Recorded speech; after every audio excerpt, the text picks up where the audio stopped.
Welcome to the Herd and 10 podcast. Here's your host, Jake Fortinsky.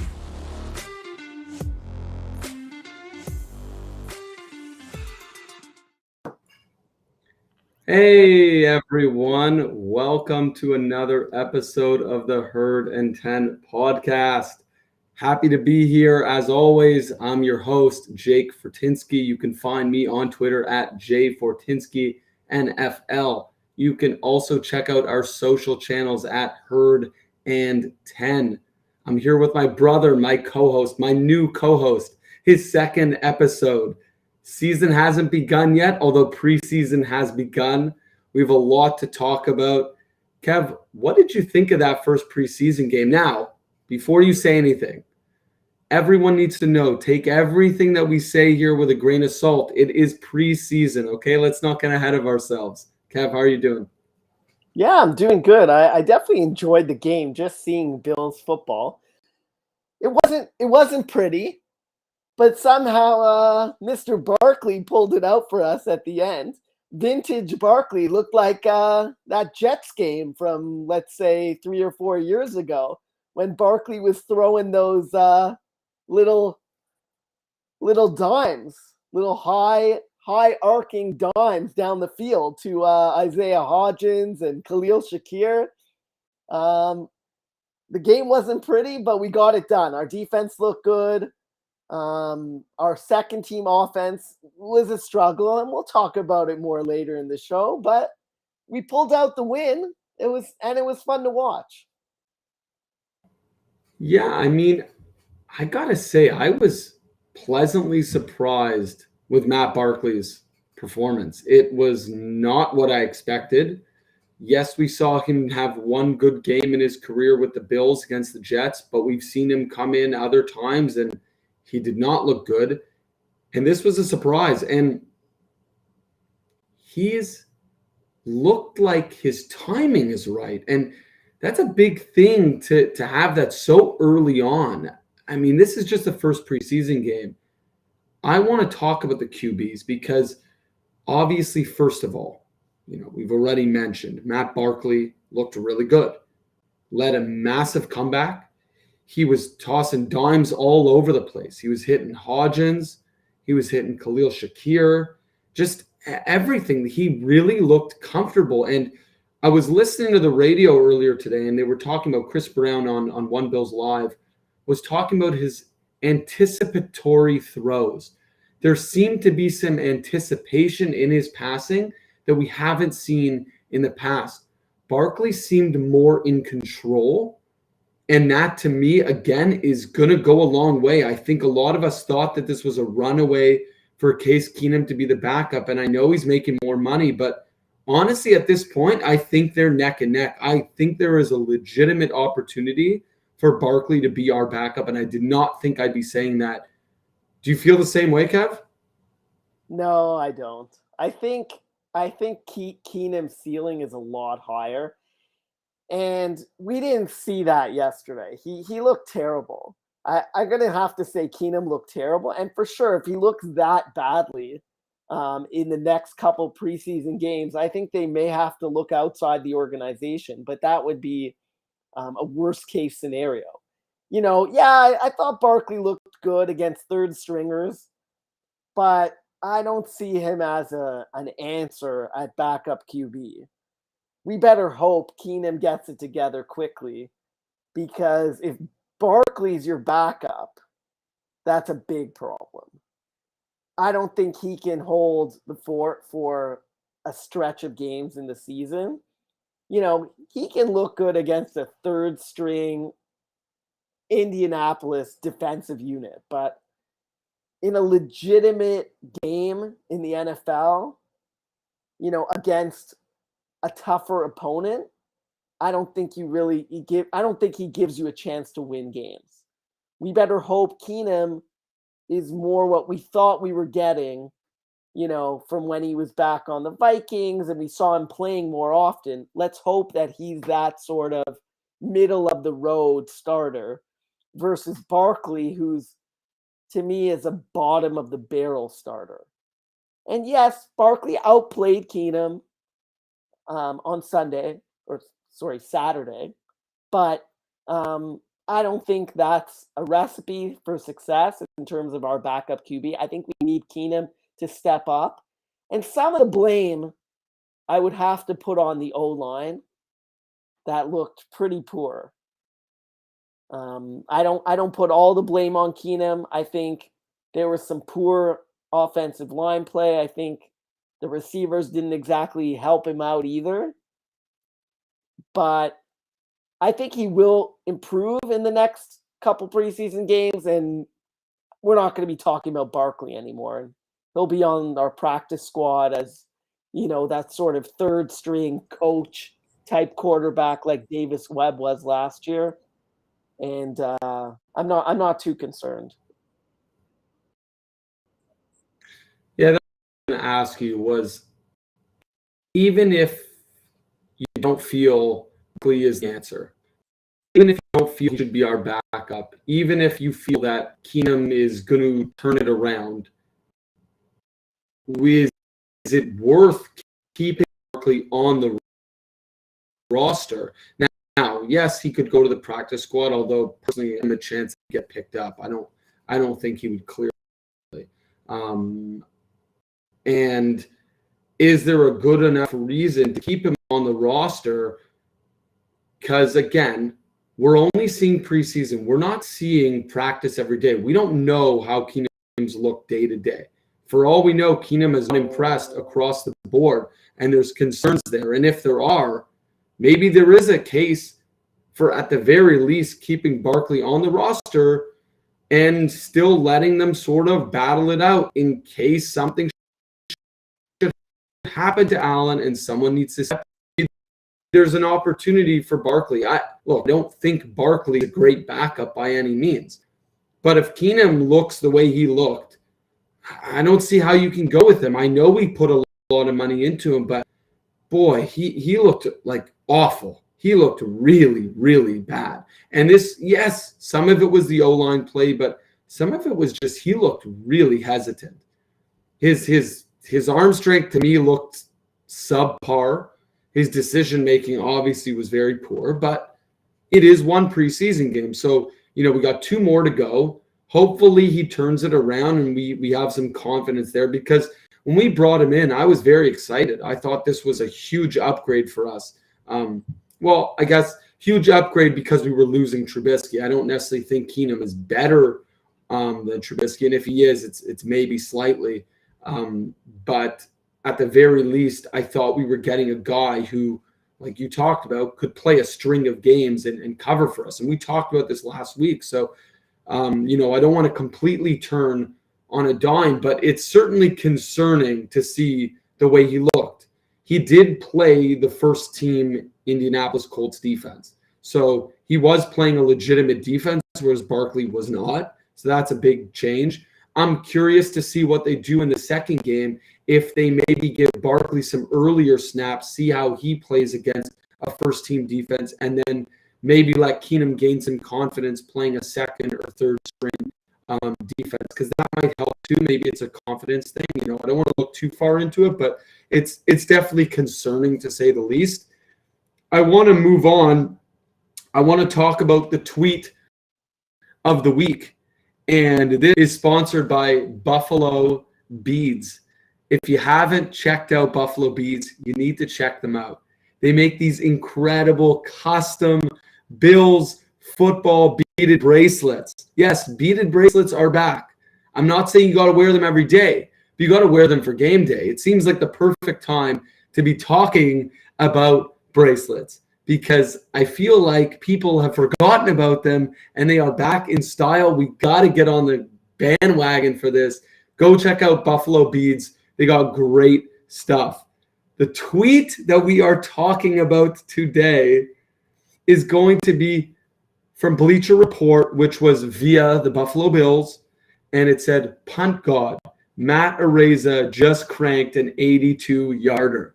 Let's talk about the newest punter for the Bills, because he's going to win this punt job. Let's not talk about it any further. There's no argument. You got to go with the guy. I mean, I've never seen an 82-yard. I've never seen the ball fly quite like that.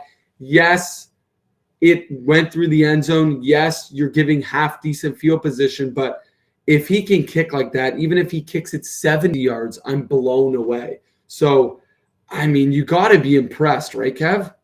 Oh, I was so impressed. I love Tasker's comment when he kicked that punt and basically just said, Arise is the new punter for the Bills. See you later, Hack/Hawk, whatever you want to call him. He's gone. See ya. Better luck on some other team. I was excited. That may have been the most exciting play of that entire game. Unbelievably, watching a punt sail 82 yards, that was absurd. It felt ridiculous watching it. I'm like, I can't believe that punt is still going. He completely blew away the returner. The returner didn't even know what was happening. The punt was so far over his head. That was so much fun. I'm excited to watch punting, although obviously we don't want to see the Bills punt. But last year when Hawk would come out, it would just be Shank City over there. How many punts did we see that barely traveled 20 yards? Honestly, it was insane to watch that guy punt. All he does is practice punting, and he couldn't kick the ball more than 20 yards. How many times? I don't think we're going to see that with Ariza. The talk about how he's never held for a kicker before, I don't want to hear that either. Bass nailed the game winner. He nailed a couple long kicks in the game. I don't see what's so hard about holding a kick. Ariza certainly didn't seem to have any problems. In the first preseason game, I don't think it's anything to even discuss. And he's our new punter, and I'm excited. Let's not forget, back in the day, you had quarterbacks holding for field goals. I don't think that's even a conversation. Honestly, to me, that was more of a media thing than it was a true football thing. Again, not to say holding the ball isn't important and it might have some, intricacies, but all in all, that's not a reason to not keep a guy. Oh, because he can't hold the ball. Well, he can learn. He's done it in like a month. He already knows how to hold, and it's perfectly fine. Like, not to mention, I don't think Matt Hawk was like such a great holder. I don't think he did anything that special. So again, Matt Hawk, we brought him in thinking he'd be good. He's a veteran. He's had a couple good years in his career, but I mean, Matt Ariza, the distance that he can get, if you can get him to start to really work on his location, and if he can start pinning teams, I mean, you can flip the field. It's unbelievable. I mean, the guy can kick it 70 to 80 yards if you need him to. I've never heard of it before. Like, for that reason alone, to me, it's a good enough reason to keep him, and it's a good enough reason to go with him. Not to mention, and before we close this segment out, the Bills punted very few times. I believe they were one of the fewest punting teams in the league. They punted, or I should rephrase, they punted the fewest times, or one of the fewest times in the entire NFL. So again, it's not that the punting position isn't important for the Bills, but it's certainly not as important as maybe to some other teams that know they're going to need to punt a lot more. I don't think Matt Ariza is going to be needing to punt all that often. So it's not like he's going to be in the game 5-6 times a game. I think he might only be punting once or twice a game. There could be a game where he doesn't punt at all. So we need to remember that too and not place too much priority. But honestly, I think it's over. Barring some terrible injury, I think Matt Ariza already has this punting situation locked up. I don't think it's even a conversation anymore. At least in my opinion, it isn't. Just one more comment about the punter.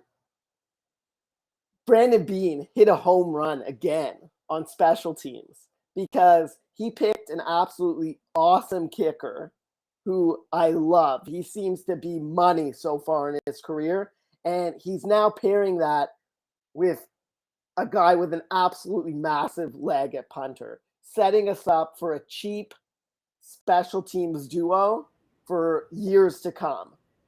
picking low in the draft, a spot where a sixth rounder probably isn't going to make the team other than at the punter spot, although there might be another sixth rounder that makes the team this year, but we'll get to that as well.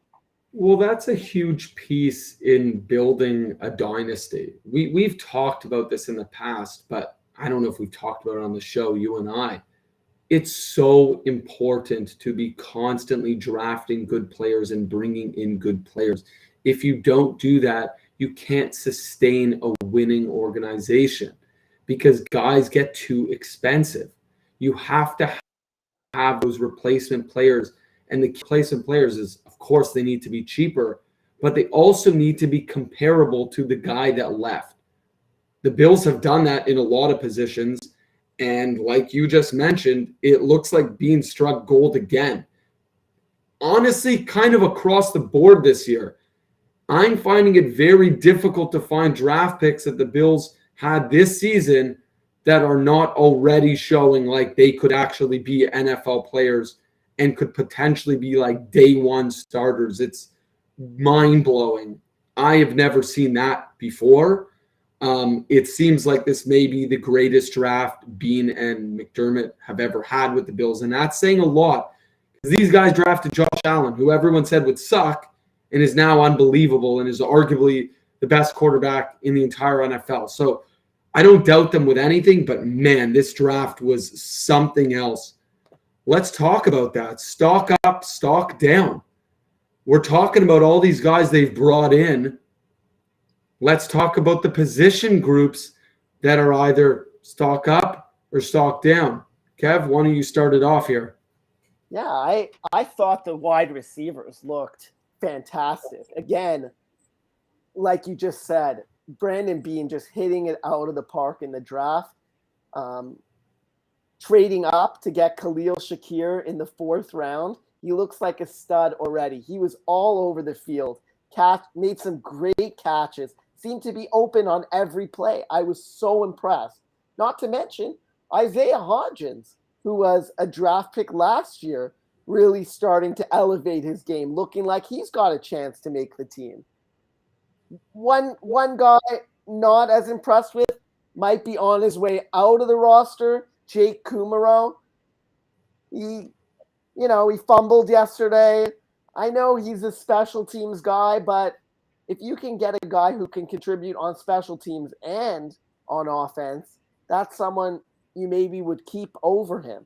So maybe Shakir plays some special teams. Maybe Hodgins can play special teams. I don't know. But Kumaro could be on his way out. Yeah, Jake Kumaro definitely did not impress. In all honesty, I think his position was already very difficult to keep and not made the case for him to really make this roster. He is a guy that could end up on the practice squad. I don't know if he'd get picked up or not. I mean, maybe Green Bay would pick him up because I think Aaron Rodgers likes him. But outside of that, there's a chance he could go to the practice squad. Yeah, love Isaiah Hodgins. I like that you bring him up. Guy has been a favorite of mine for 3 years. You know that. I've been talking about him since the day he got drafted in the 2020 draft. I actually thought he was the guy. I knew Gabe Davis was good, obviously from training camp. Right off the bat, he was good. But I was actually talking up Isaiah Hodgins. If anyone's been listening to this show for the last couple of years, they would know. I've been talking about this guy for years. Unfortunately, every year he's gotten a massive injury, and he's basically missed a majority of the season. They never brought him back. The guy who, if he's healthy, I actually think he's a starting caliber receiver. Maybe not on the Bills because they're so deep. Could easily fill in if a guy goes down, and I don't even think there'd be a drop-off. I mean, he's 6'3". He's probably he might be our biggest wide receiver, actually. He's bigger than Gabe Davis. Gabe Davis, I believe, is 6'2". He's 6'3", so he's got a little more length. I don't know if he quite has the same, explosiveness as Gabe Davis. I don't know if he has the hands of Gabe Davis either, but if something should happen to a guy like Davis, even if he's out for a game or two, I feel like Hodgins could just step in and pretty much handle that role. I'm not saying he's Gabe Davis, but he's not that far off, or at least not as far off as people might realize. I think he's actually a really impressive player, and what he did at preseason only just further shows that. I think if he does that the next 2 games, he's locked and loaded. He's going to make the 53-man roster, mark my word today. Obviously, Isaiah McKenzie, I mean, the guy's amazing. No complaints about him. The guy, just lights out. Honestly, I'm starting to wonder about Jamison Crowder. I said this last week, and I'm saying it again. I think his position is more than up for grabs. You already said it. Khalil Shakir, boy, oh boy, this guy just 7-11. That's what we got to start calling him. He is open all day, and if he's not open, he can make the catch. The Bills have had guys like this before, but they didn't have guys who were rookies that stepped in like this. That guy is NFL ready. So getting back to stock up, stock down. Obviously, wide receivers, the stock up. I mean, it's just the stock is through the roof, and yet I would still tell you to buy the stock because I think it's going to keep climbing. This stock ain't coming down for a long time. Another stock up, I would say, offensive line. I would say QB play is kind of, I would put it a stock neutral, because I think that we saw a lot more out of Matt Barkley than we were expecting, and we saw a hell of a lot less from Keenum than we were expecting. So I'd put that sort of neutral. I think running backs, that's a tough one. I'm going to go with stock up, but I'm going to say keep a close eye. I really didn't see anything unbelievable. I know Zach Moss had a decent run, but, really there wasn't a whole lot there. Offensive line, some concerns there. Obviously, that's a big stock down. I know we rejigged our offensive line, but let's see. Give them a little time. There's been a lot of injuries, so there's some concerns there. We haven't mentioned him yet, so I may as well throw him in now. But Cody Ford, I don't know how many times I've said this, but every time I see him on the field, he's a cancer. It's like he brings down the whole unit that's with him. I'm watching him, and I'm just like, what is he doing? That's what is going through my mind when I see him play.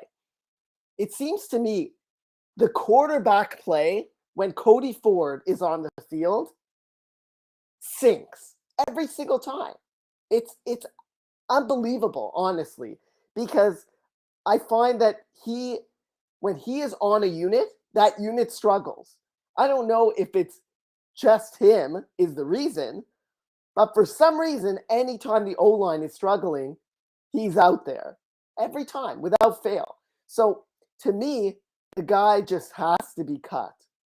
There's no excuses anymore. The O-line looked poor. Even Tommy Doyle did not have a good game. He took a couple penalties. He was getting slaughtered as a left tackle. So that's another concern to me, is our tackle depth is another concern. So yeah, O-line was a big concern in the game on Saturday. Were you surprised at all? I want to just note some guys got cut. Really, to me, the most notable one is Jalen Wiedermeyer. I was a little surprised because I know there was a lot of talk about him, that we stole him, like he was undrafted, and that we snatched him up, and the guy had a lot of potential, and that he was going to make us better potentially. He was maybe that third guy that we've been looking for that has the catching and maybe some blocking ability. He gets cut. Obviously, he didn't impress. Are you surprised at all just because of how much talk there was around him being an undrafted player? No, I'm not really surprised. I heard some things in training camp that he just really didn't look like he was NFL ready at this point. And we could say tight end stock down. Tommy Sweeney looked as bad as he always does. He dropped a pass. He didn't seem to be doing much at all. In my opinion, I don't see any reason to keep more than 2 tight ends. I think you keep Dawson Knox. I think you keep OJ Howard, and I would cut Tommy Sweeney because, frankly, I think you can pick up a tight end that gets cut from another team that'll be better than Tommy Sweeney. the guy hasn't shown anything to me, in my opinion. He doesn't have good hands. He's not fast. I don't think he's a really good blocker. I don't think he does anything particularly well. So to me, if you want to dump him and add him to the practice squad, okay, in case of injury. But frankly, I think we could find something better on the open market than what he brings to the table. So yeah, there's veteran tight ends floating around there that we could easily pick up. I know with McDermott, he likes a guy that knows the system, he knows the scheme, but if the guy just doesn't have the skill set, it doesn't work. I don't think he has the skill set, especially because if he's replacing Knox or OJ Howard, I mean, I just don't see the connection. Those guys are, well, they've become good blockers as they've been in the league, but they're both speed and good hands tight ends. They're good pass catchers. Tommy Sweeney is not, and he's quite slow. So again, if you want him on the practice squad as a maybe come in as a blocker if someone's out, but in terms of actually stepping into a legitimate role as a pass catcher, he can't do that. So I just don't see the value there, even in keeping him in practice squad. I agree with you. I really, maybe you stash him in the practice squad, but honestly, I don't even see the value there. I think he's taking up a valuable spot for someone else. Let's end the stock up, stock down segment with a stock up, and that's the cornerback position. Because I said it, Christian Benford is making this roster, and holy, I mean, the guy looks like pro ready. He is as NFL ready of a cornerback, honestly, that I've ever seen in terms of a late rounder. I don't think I've ever seen a guy like this. He looks so comfortable. He was getting pass breakups. He was playing tight coverage. He had some big tackles. He had a big tackle. It was like 3rd and 2, and he stopped the running back. The running back actually got past him. He wrapped his arms around him, pulled the running back, so he clearly has the strength and physicality, and stopped it and forced like a 4th and 1. I'm sorry. I never seen a 6th rounder do that. So what he was doing was unbelievable. He looked as good or better than Elam. And Elam was a 1st rounder, very highly touted. Don't get me wrong, Elam looked good. He didn't look great, but he looked good. He had a couple mishaps. The touchdown maybe was his fault, maybe not. I don't think we really know exactly. But man, oh man, Christian Benford has taken this cornerback position by storm. Like this idea that we don't have depth, those days are over. We have depth now because we have another guy. And he is really good. And I think he has a legitimate chance to actually start. You know, we don't know what's happening with Trey White. If Trey White doesn't play, he's 100% starting. If Trey White does play, honestly, I don't think it's impossible that he could be the guy opposite Tre'Davious White. I think some people will say I'm crazy because Elam has to be. Honestly, Benford so far to me looks more complete than Elam. Elam looks very good, but he doesn't look as truly NFL ready as Benford. You agree? I think Kaiir Elam has more the prototypical starting quarterback height and speed. I think they both looked good. I thought I'd like to see Dane Jackson out there again because it was hard because Dane Jackson didn't play. So are they thinking that he's definitely going to start, or was it just because they wanted to give the rookies a lot of playing time? I'm not sure what the coaching staff is thinking on that, Mark. So you got sort of 3 guys battling probably for 2 spots at the beginning of the year, because I don't think Trey White's going to be ready at the beginning of the season. But yeah, I thought they both looked very good for a first sort of preseason game, and they were playing starters on Indy. It's not like they were playing backups, and they looked aggressive. They looked ready to play. I thought they wanted to prove themselves. And yes, it's the first game of the preseason, but it gave me a lot of hope to see how good those corners look because, yeah, we've talked about it a lot. Our depth looks thin. They're young. You don't know exactly what you're going to get from them. And that's a very important position in the NFL. It's become more and more important. And we have an awesome slot corner in Taron Johnson. And we have one superstar, outside corner in Trey White. But with him missing the beginning of the season, there were certainly huge concerns as to whether the rookies would be able to step up and play right away.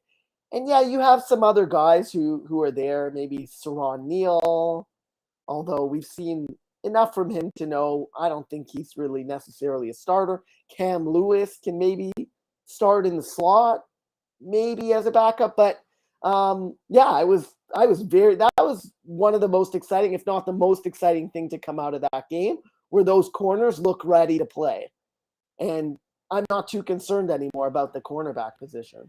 Yeah, I agree. No concern there anymore with Trey. I mean, I don't want Trey White out, but yeah, not super concerning. It's true. There's Dane Jackson too, but again, I mean, he was a late round pick. I would argue he's fighting for the spot just as much. I don't think he's locked in as the starter. It's possible, but at the very least, after that preseason game, after an elite quarterback, they played Matt Ryan. Okay, Matt Ryan is still a very good quarterback, and they just shut them down. Both of them together shut them down. So it's impressive to see, and it definitely takes out any of that concern that we may have had in the secondary. It's very comforting. It's an amazing thing to see, and it's something that I didn't necessarily expect. I think our defense is going to be so much better than last year. We talked about this before. We were the number one defense, but it just didn't feel that way. I feel like we're going to be better this year, especially in the important moments. I think our D-line's going to be better. I think our corners are going to be better. I think our linebackers are going to be better. I just think we're going to improve. I'm so excited about this defense.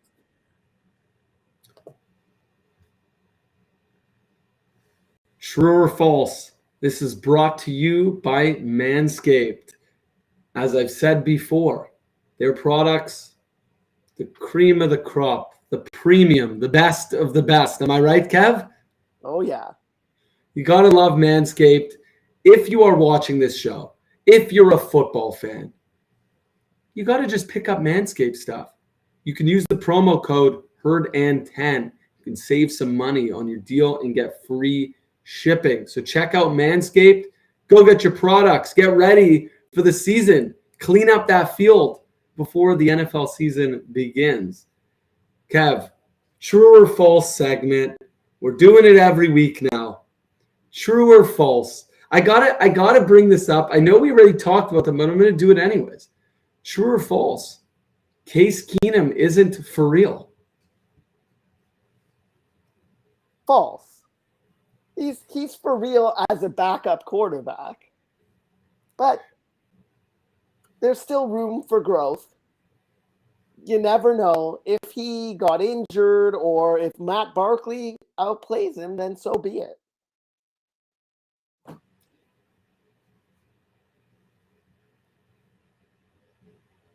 You got one for me?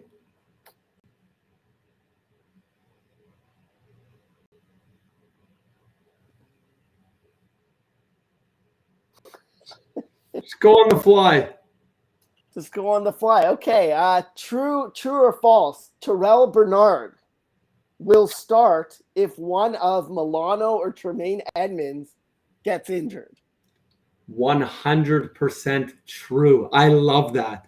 My question also on the fly, just so everyone knows, this true or false segment, we didn't prep it at all.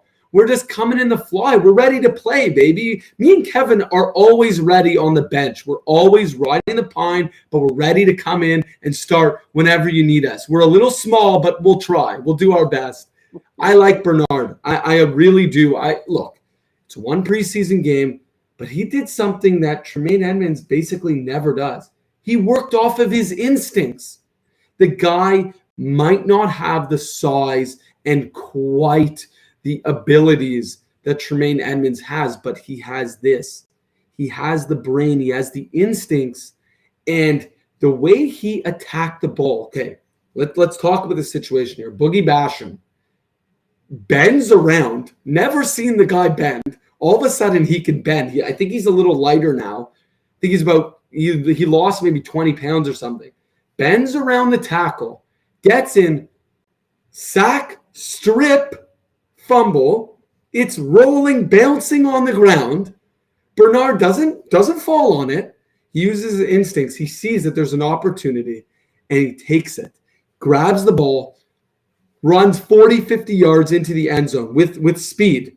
Let's not forget, this guy can run. This guy can cover the field. Side to side, I like him. Honestly, I'm going to go past this true or false thing about if someone gets injured. Next season, when we let Edmonds go because he's going to want too much money, and I don't think he's that good, Bernard could be our starting middle linebacker.